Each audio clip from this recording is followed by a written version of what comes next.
Shopping time. अगले chapter का title. वीर, अब चलेंगे घर पर, बहुत शॉपिंग हो गई। साक्षी, भैया चुपचाप हमारे साथ आइए। श्रुति, और नहीं तो क्या। वीर, मैंने ही गलती कर दी आप लोगों के साथ शॉपिंग पर आकर, आना ही नहीं चाहिए था। श्रुति, अब जब गलती कर दी है तो भुगतो, अब कुछ नहीं हो सकता। वीर, ये भी सही है। दोनों एक साथ हो गए। काफी देर बाद सभी शॉपिंग करके बाहर आते हैं। वीर, साक्षी अपना डिनर बाहर ही कर लेते हैं। फिर सभी पास ही बने रेस्टोरेंट में डिनर करते हैं और घर की तरफ निकल पड़ते हैं, जहां रास्ते में वो श्रुति को घर ड्रॉप करते हैं और फिर अपने घर के लिए निकल पड़ते हैं। घर पहुंचते ही वीर बेड पर निढाल होकर सो जाता है। श्रुति के कई कॉल्स आते हैं पर वो तो नींद की आगोश में था। अगली सुबह वीर ऑफिस के लिए तैयार हुए कुछ सोच रहा था और उसके चेहरे पर मुस्कान थी। साक्षी, क्या बात है भैया, बड़े मुस्कुरा रहे हो। वीर, आज डेट क्या है। साक्षी, क्यों, क्या हुआ।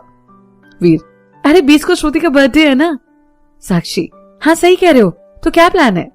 वीर, देखते हैं क्या होता है। साक्षी, इसे स्पेशल बनाना भाभी के लिए। वीर, बड़ी फिक्र भाभी की तुझे। साक्षी, वो मेरी दोस्त भी तो है ना, फिक्र तो होगी। वीर बस मुस्कुरा देता है और तैयार होकर ऑफिस जाने से पहले वीर बोला, सुन साक्षी, खाना बना दिया है, बस उसे गर्म करके खा लेना, और कोई गेट नॉक करे तो बिना देखे मत ओपन करना, और कोई दिक्कत हो ना तो बस एक कॉल कर देना, मैं पास में ही हूँ, आ जाऊंगा। साक्षी, जी भैया, सब समझ गई। और फिर उसके गले लगती है और वीर ऑफिस के लिए निकल पड़ता है। वो कुछ बुकिंग्स करता है और फिर अपने काम में लग जाता है। श्रुति की बर्थडे की सुबह सुबह ही श्रुति वीर के घर आती है क्योंकि साक्षी ने उसे बुलाया था और वहां से तीनों को मंदिर जाना होता है। साक्षी उससे गले मिलकर उसे बर्थडे विश करती है।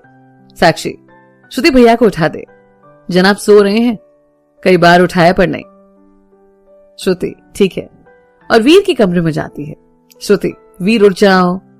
वीर श्रुति की आवाज सुनकर एक झटके में उठ जाता है। श्रुति, गुड मॉर्निंग। वीर, गुड मॉर्निंग, आज इतनी सुबह कैसे आना हुआ। श्रुति, क्यों, आपको अच्छा नहीं लगा, हम चले जाते हैं। वीर, अरे ऐसी बात नहीं है, वो सुबह सुबह इसलिए आज ऑफिस नहीं जाना क्या। श्रुति, नहीं, साक्षी ने बुलाया तो आ गए। फिर वीर उठकर श्रुति को गले लगाता है और उसे बर्थडे विश करता है और उसके माथे को चूम लेता है। श्रुति, थैंक यू, पर अब जल्दी से तैयार हो जाइए, मंदिर जाना है। वीर, बस आया थोड़ी देर में। श्रुति बाहर चली जाती है और वीर भी फ्रेश होने चला जाता है। थोड़ी देर बाद वीर बाहर आता है और सबके साथ मंदिर के लिए निकल पड़ता है।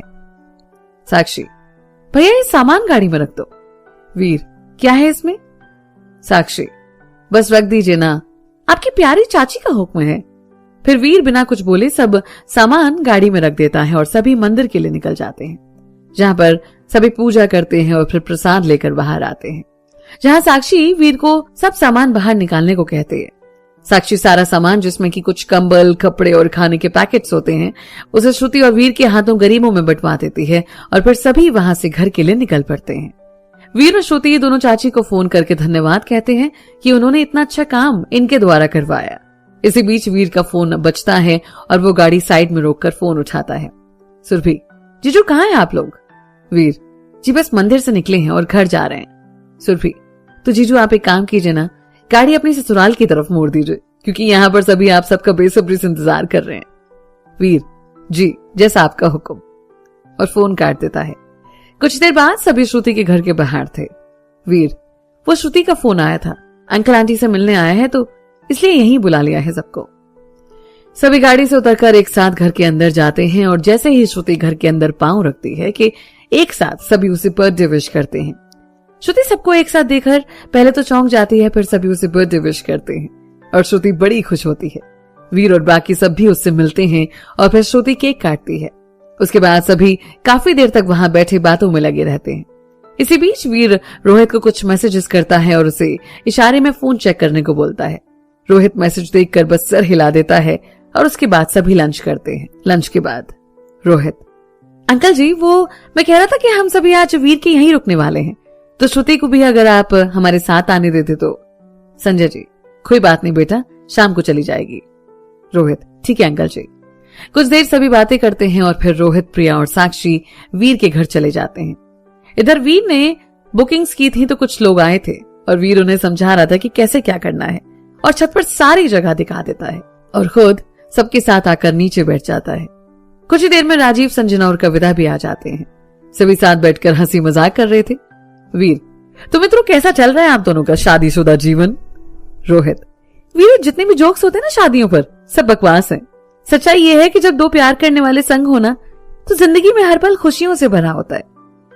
राजीव, बिल्कुल यार, जाने क्यों लोग शादियों के बारे में इतनी नेगेटिविटी फैलाते हैं, जबकि सच्चाई तो ये है कि दोनों अगर दिल से चाहें तो जिंदगी को स्वर्ग बना देते हैं।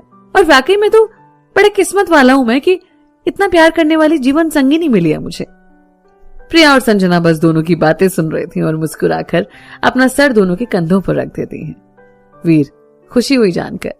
रोहित, और अब तेरी बारी है मेरे दोस्त।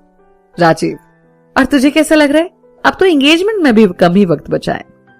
वीर, अच्छा लग रहा है, काफी अच्छा लग रहा है। मतलब अब जब पता है कि दोनों की एंगेजमेंट होने वाली है तो बस और इंतजार नहीं हो रहा। रोहित, इंतजार कर भाई, कहीं तू पहले ही शादी कर ले। वीर, हाँ बे, जब देखो बकवास ही करता रहता है। रोहित, हाँ भाई, अब हम बकवास ही करेंगे, अच्छी बातों के लिए तो सिर्फ श्रुति ही जानती है। वीर, वो तो है। रोहित, भाई तू तो शादी छोड़ एंगेजमेंट से पहले ही बदल गया। वीर, आदत जब देखो नौटंकी करता है। रोहित, और नहीं तो क्या, अब जब करना ही यही आता है तो क्या करें? वीर, ठीक है मेरे लाल, अब बंद कर दे। रोहित, ऐसे कैसे?